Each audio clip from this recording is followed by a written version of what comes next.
Сәлем достар, бүгін сіздермен осындай үй жағдайында жеңіл түрде дайын болатын конфан дайындаймыз. Ол үшін бізге ет, картоп, сәбіз және дайын қуырылған жанду салатын қосамыз.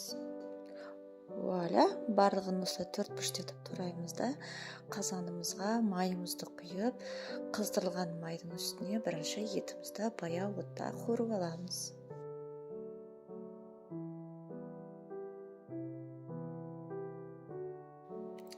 Етіміз әдемі болып қызарып қуырылғаннан кейін пиязымызды және қара бұрышымызды салып, тағы да қуырып аламыз. Сочный, дәмді болады сонда.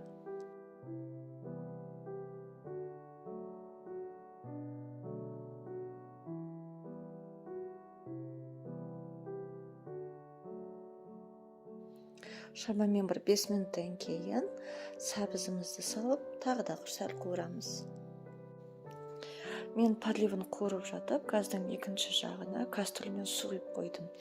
Мен 2 кесе күрішке 4 кесе су құйып, көз мөлшерімен тұз, кішкене сұйық май қойып қайнатып қойдым.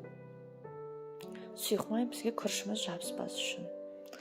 Сосын дайын жанду салатын тұзымызды кішкене қызару үшін томатымызды қосып, жақсылап қуырып аламыз тағы да. Әдемілеп қуырып алғаннан кейін шамамен 2 не 3 стакан су құйып қайнатамыз. Подливті қуырып алғаннан кейін шамамен 2-2,5 стакандай су құйып қайнатамыз. Су өте көп мөлшерде болмау қажет, себебі көже сияқты болып қалады. Етіміз жұмсарғанша қайнатып болғаннан кейін қалған картопты салып, тағы да қайнатамыз. 2 кесе күрішті алдын ала жуып, суға кішкене жұмсарсын деп салып қойған болатын. Қайнаған суымызға күрішіміз салып, араластырамыз да баяу отқа қойып қоямыз піскенше. Сонымен аз ғана заттармен дайын болатын дәмді конфанымыз дайын болды. Міндетті түрде жасап көріңіздер, ас болсын. Каналыма тіркеліп, лайк басамыз.